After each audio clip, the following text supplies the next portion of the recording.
Olá a todos, bem-vindos ao programa Contraponto.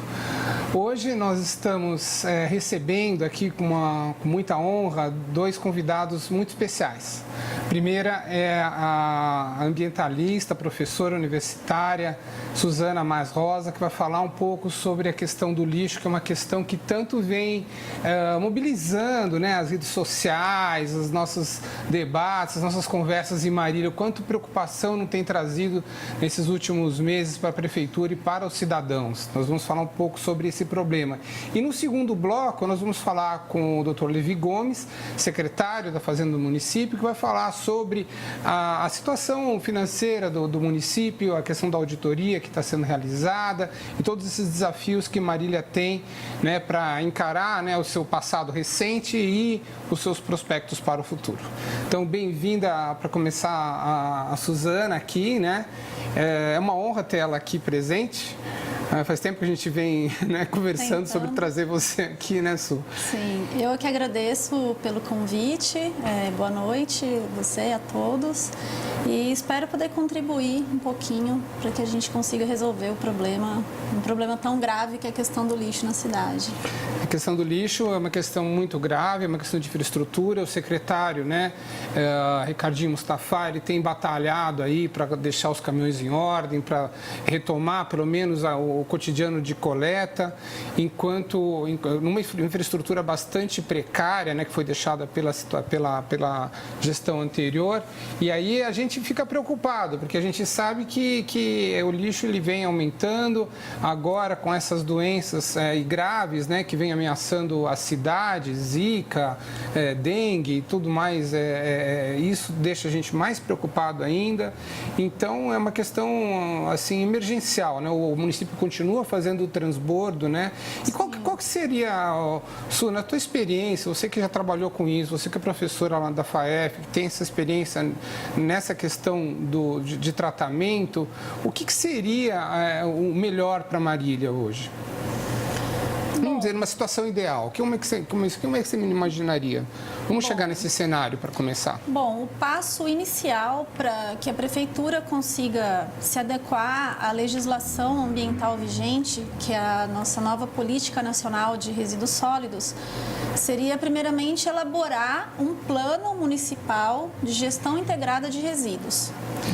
Esse plano ele vai servir para direcionar as ações que a Prefeitura vai precisar implantar para realmente ter uma coleta seletiva, ter um sistema de coleta do lixo que seja eficiente, encerrar o lixão, encerrar o nosso aterro, né?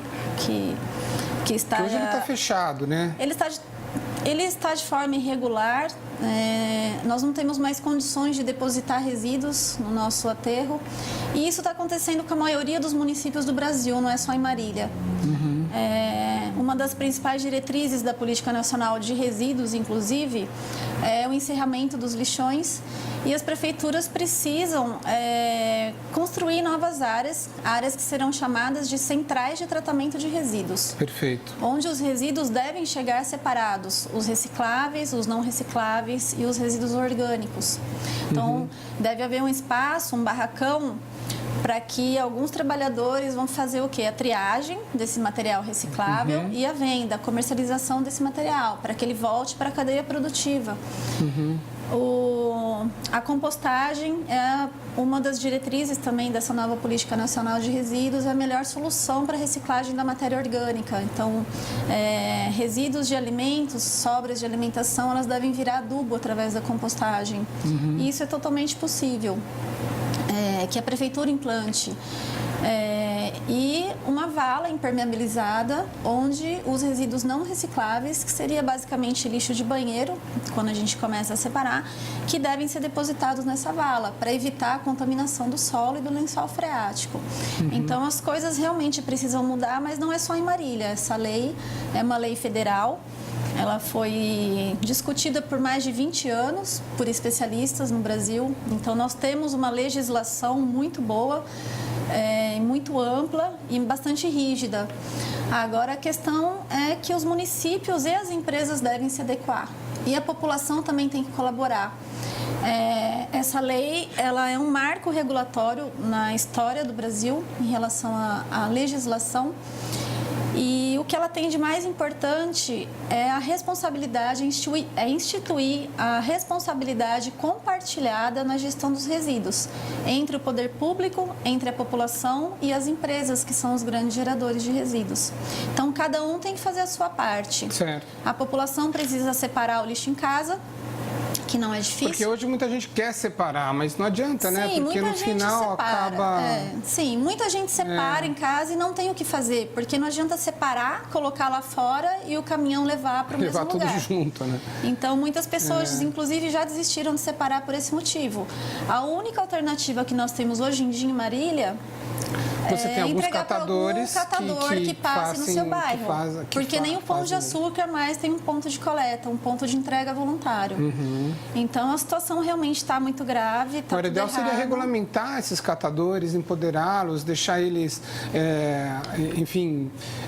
reconhecidos, né, na sua profissão, no seu trabalho, apoiar o trabalho deles de alguma forma. Né? Na verdade, nós já temos mais de 1.000 catadores que dependem dessa atividade em Marília, sustentam suas famílias através da coleta desse material nos bairros.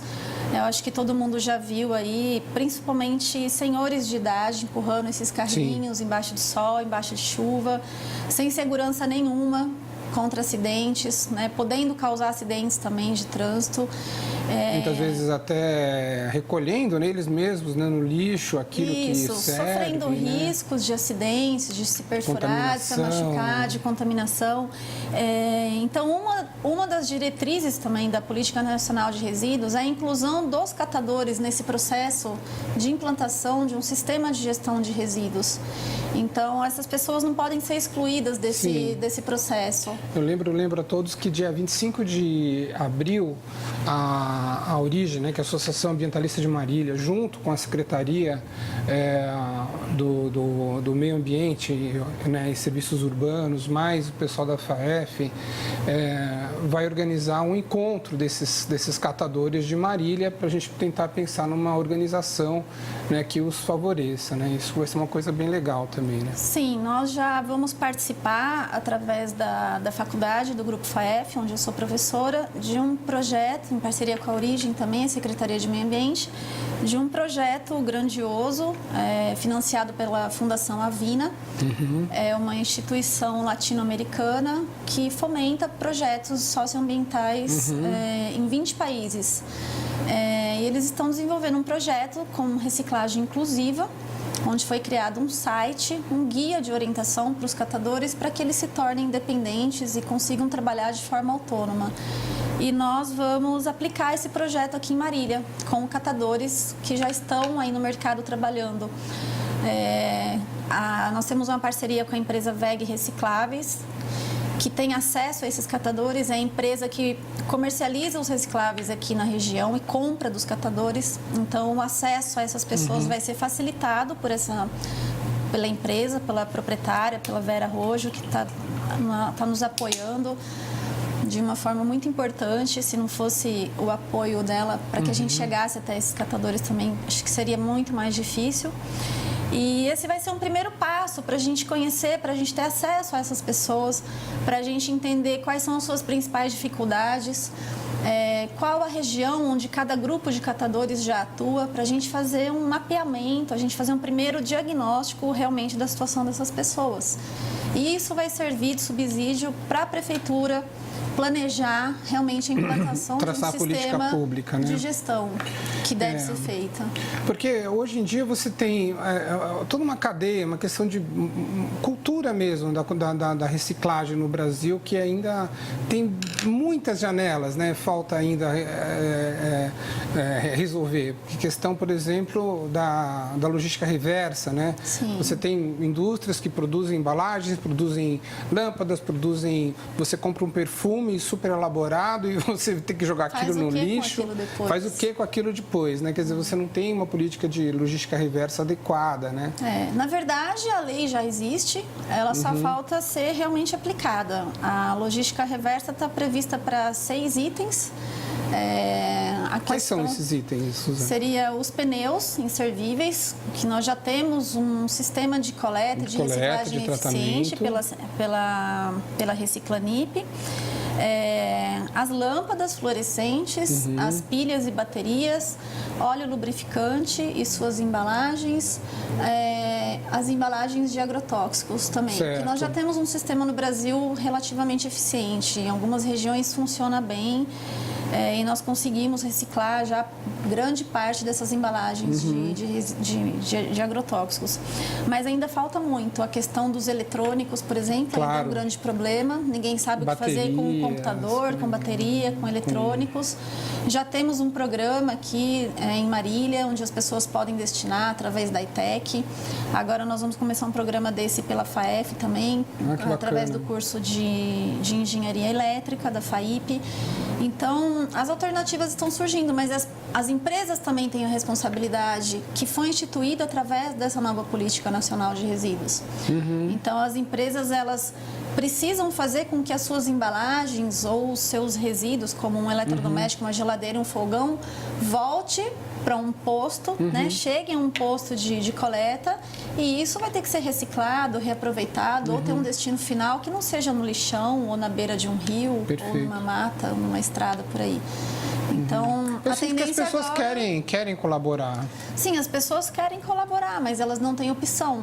Então, por isso que essa lei é muito importante. Ela significa realmente um marco regulatório no Brasil, porque ela institui que a responsabilidade não é só do poder público, é de todos nós e é das empresas também. Então, são ações em conjunto que devem ser feitas para que a gente consiga resolver o problema. E a população precisa se conscientizar também. A questão é muito séria.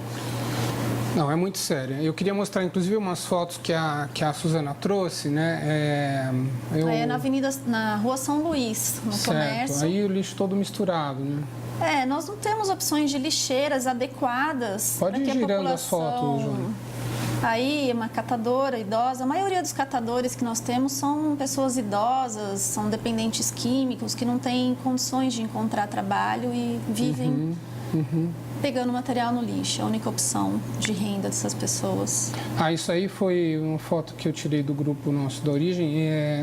Isso aí é na represa Cascata, né? É um negócio grave, porque agora com a nova avenida lá, as pessoas estão jogando lixo do lado da represa. Então, realmente, queria chamar atenção para esse problema, né? Porque não tem lixeira. Não tem lixeira não tem como jogar.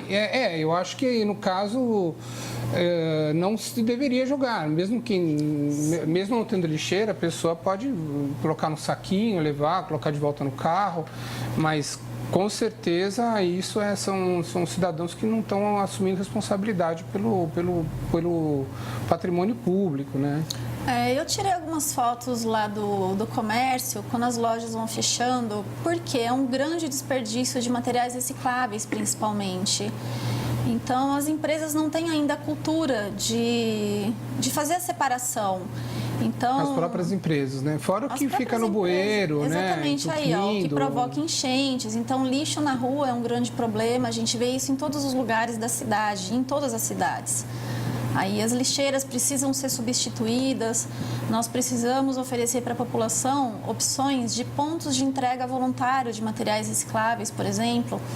Então, supermercados, empresas que queiram, que tenham vontade de colaborar também, oferecendo espaço, colocando esses coletores para que a população possa descartar o seu material reciclável, também seria de grande ajuda. Mas você sabe que eu morei no Japão há alguns anos e lá não tem lixeira, né? Na rua, né?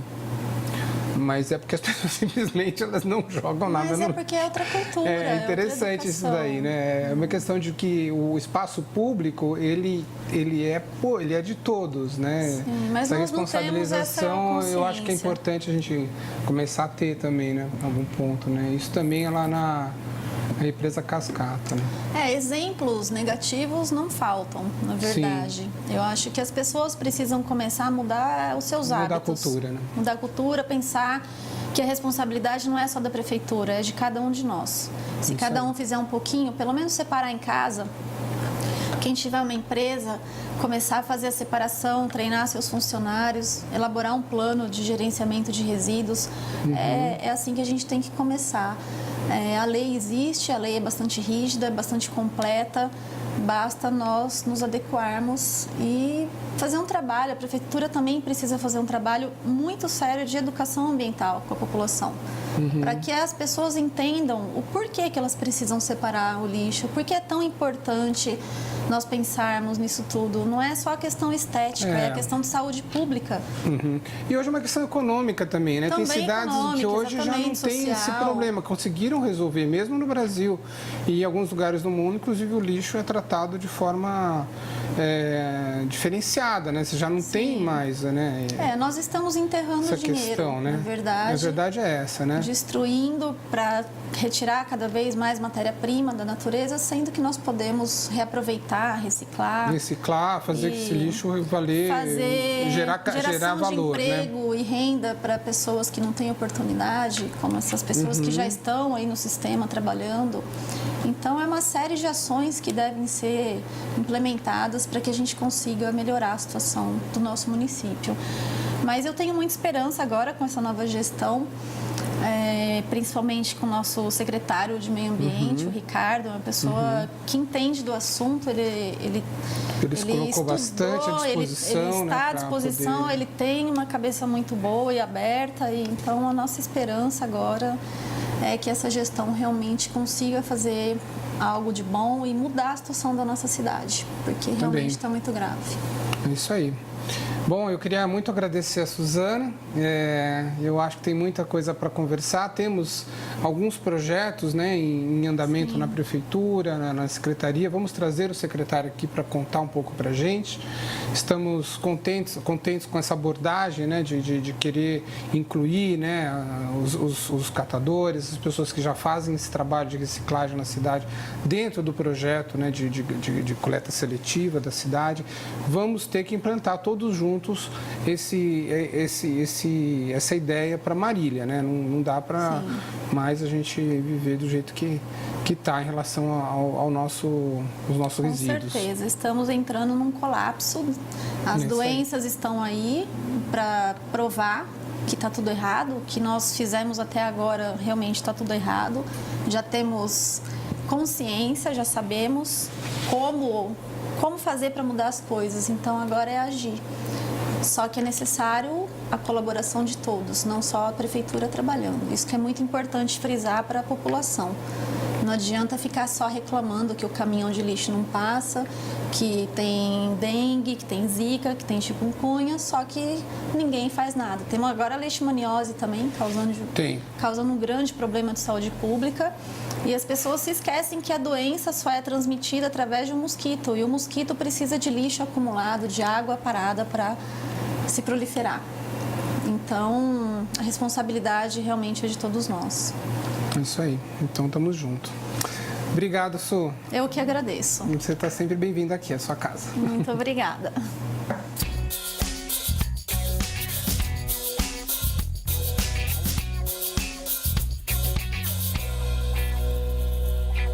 Seriedade, comprometimento, profissionalismo.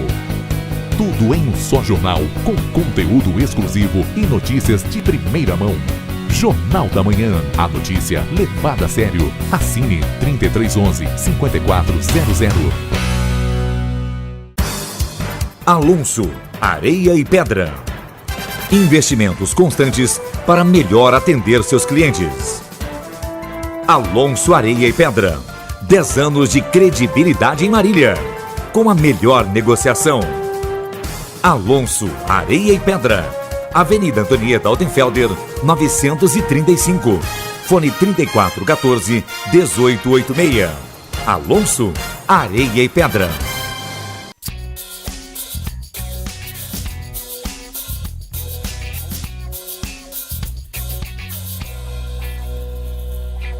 Bem-vindos de volta ao programa Contraponto, aqui no nosso segundo bloco. Nós estamos entrevistando o Dr. Levi Gomes, que é o nosso secretário da Fazenda aqui de Marília.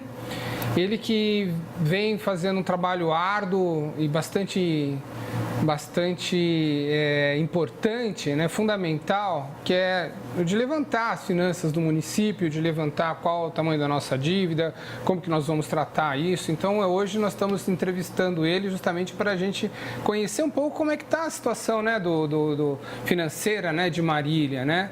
E eu entendo que foi feita uma audiência, né, na semana passada, na quarta-feira, na qual o secretário explicitou o tamanho da dívida, explicou da onde que vem essa dívida, e eu gostaria que ele contasse um pouco, para quem não pôde estar na audiência, né, como que está hoje a situação do município. Hoje, eu sei que foi levantado um valor aproximado de 400 milhões de reais de dívidas do município, e grande parte dessa dívida está relacionada à questão do IPREM. Pelo que eu entendo, uma vez que existe essa dívida junto ao IPREM, o município fica impedido de, enfim, apresentar diferentes tipos de projetos, né, junto ao governo federal para obtenção de mais recursos. Como é que fica isso, então, Levi? Como é que estamos hoje? Vamos começar pelo começo, então.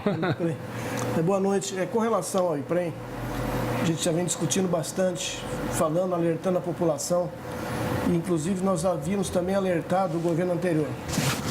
A preocupação é muito grande, porque é um valor muito alto e é óbvio que tem as consequências em todos os segmentos, em todos os setores da prefeitura.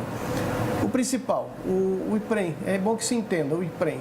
O IPREM era o Instituto de Previdência Privado dos funcionários da prefeitura. Então, havia uma contribuição dos funcionários, uma contribuição da prefeitura, para que se fizesse um colchão, a gente diz assim, uma poupança, para quando o funcionário se aposentasse, ali seria feito o seu pagamento. Pois bem, essa poupança foi utilizada de forma irregular, essa poupança não existe, portanto, hoje o funcionário aposentado ou que se aposentar não vai receber do IPREM.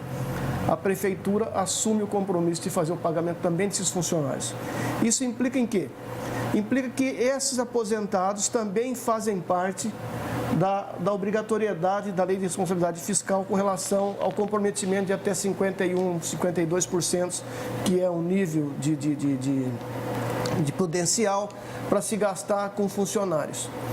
No momento que o funcionário aposenta e a prefeitura continua pagando, ele continua fazendo parte desse limite prudencial. Isso implica em o quê? Que a prefeitura não tem como fazer renovação de funcionários, não tem como oxigenar esse pessoal. Então, por muitos anos ainda, a prefeitura perde o poder de renovar seus quadros. Esse é um dos o que é terrível, né? Porque existe todo esse debate que as pessoas têm que entender também em relação aos cargos comissionados.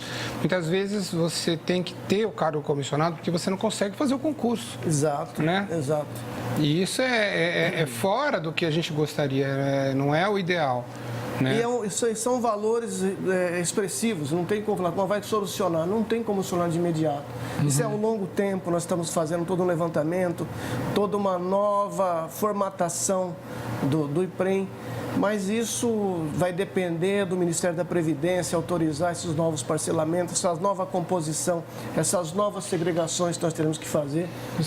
Você entende que nesse período, então, a gestão da dívida do IPREM ficou abandonada?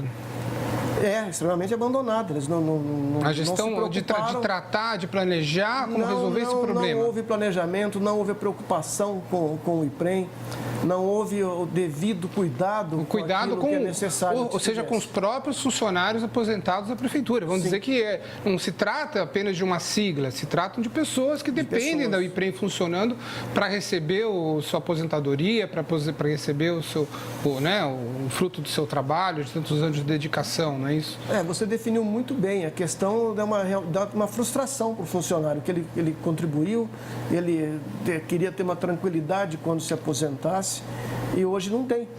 Ainda tem porque a prefeitura tem honrado, mas até quando a prefeitura vai conseguir isso?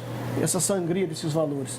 Então, os funcionários que estão se aposentando têm essa frustração. Eu trabalhei uma vida toda, contribuí para que se tivesse uma tranquilidade quando chegasse o meu momento de aposentar, e encontra nessa situação. Nossa, isso é muito grave. É gravíssimo. Muito grave. E fora as implicações, naturalmente, junto a esses funcionários aposentados, quais são as outras implicações legais, vamos dizer, as implicações, enfim, correspondentes, né, da Fazenda mesmo, em relação à obtenção de novos projetos, de novos créditos para a Prefeitura de Marília? Quando você não tem essa certidão, isso, você fica impedido de fazer novos convênios. Então, até que nós consigamos fazer essa regularização, a gente não pode fazer nenhuma contratação da esfera federal, com nenhum tipo de programa, nenhum tipo de avanço, nada. Então, o que nós estamos fazendo é realmente fazendo essa auditoria no IPREM. Vamos buscar a primeira solução para que o município volte a ter os direitos aos convênios e tudo mais. E, no segundo momento, depois vou buscar a responsabilidade de quem fez, né? de quem deixou que se chegasse nesse ponto. Feito isso, a gente também tem um monte de problemas com relação a credores, de forma geral. A dívida do município, por até então, é de 462 milhões de reais. É uma dívida gigantesca, é uma dívida complicada de se administrar, porque você tem que fazer a cidade andar, você tem que cuidar da saúde, você tem que cuidar da educação. Hoje quanto que está o serviço da dívida hoje? Hoje, então, a gente não tem... O serviço da dívida, quando se fala de serviço da dívida, nós estamos falando em juros e nessas coisas todas. Falando de juros, existe já uma negociação de parcelamento? Nós estamos negociando pontualmente, principalmente com aqueles que são essenciais, por exemplo, a pessoa que fornece merenda, combustível, transporte, aquilo que é de remédio, consumo do dia a dia. É aquilo que nós elencamos como prioridades, o que faz a cidade andar. Entendeu? Então, esses que nós estamos negociando e vai ter que ser um pouco, vai negociar depois com construtoras, com outros tipos de fornecedores de materiais diversos. Então, é uma estrada longa que nós temos que caminhar ainda. Agora, em relação à responsabilização das administrações que deixaram essa situação acontecer. Porque eu acho que o que o cidadão ele quer entender, assim, se existe uma dívida, se existem também responsabilidades. Sim. Né? Então, o que o cidadão quer entender é assim, essas pessoas vão ser responsabilizadas de acordo com a lei de responsabilidade fiscal? Ou como que vai ser Não, com certeza. As próprias contas não existe condições de ser aprovado pelo Tribunal de Contas. Certo. E aí o próprio tribunal é que vai dar encaminhamento pela não aprovação. É óbvio que essas contas não serão aprovadas, até porque não foram cumpridos índices mínimos de alguns segmentos, por exemplo, da educação, não foi cumprido. Então, essas contas serão reprovadas, serão auditadas e o próprio tribunal vai impor as responsabilidades. São várias penalidades, aí a gente não pode questionar como vai ser o procedimento do tribunal, mas que serão penalizados. A parte dessa auditoria é simplesmente apresentar a situação tal como ela está. Porque as contas têm que ser regulares, então não serão aprovadas de hipótese nenhuma. Que eu acho que é muito importante a gente marcar a passagem, né, para um governo que tenha esse propósito, enfim, como a gente está vendo, de transparência, enfim, de clareza em relação a isso daí, porque a população, ela hoje estabeleceu um grau, né, de desconfiança em relação à política, que na verdade é terrível, porque faz com que as pessoas desconfiem da própria capacidade delas mesmas gerenciar o seu futuro. Então você precisa resgatar essa confiança, né, social, porque essa confiança social é também o nosso capital social, né? É o que a gente só consegue ir para adiante se a gente conseguir, enfim, confiar mutuamente um no outro, e inclusive no governo que é eleito, né? O que nós temos sentido da população é que eles estão com uma esperança muito grande, uma confiança muito grande nesse governo. E isso, óbvio, aumenta a nossa responsabilidade. Com certeza. Tanto com a nossa gestão como o que passou. Com o que passou, nós não vamos ficar perdendo tempo, nós não vamos ficar olhando pelo retrovisor. Nós simplesmente vamos fazer a nossa obrigação de apurar e entregar para o tribunal, para que as autoridades competentes julguem o que foi passado. E vamos ter que fazer, buscar atender a expectativa da população, que hoje está com estão acreditando muito na gente, estão com muita esperança. A cidade hoje tem um ar diferente, de novo ânimo, né? Então nós não podemos decepcionar essas pessoas. Temos que cumprir aquilo que foi prometido em campanha e fazer aquela gestão transparente, com tranquilidade, sem revanchismo. O que passou não é problema nosso, é problema da polícia, Tribunal de Contas, quem quer que seja, menos nós. Nós vamos fazer a nossa parte. O que nós fizermos daqui para frente, entregamos lá e daqui para frente é responsabilidade nossa.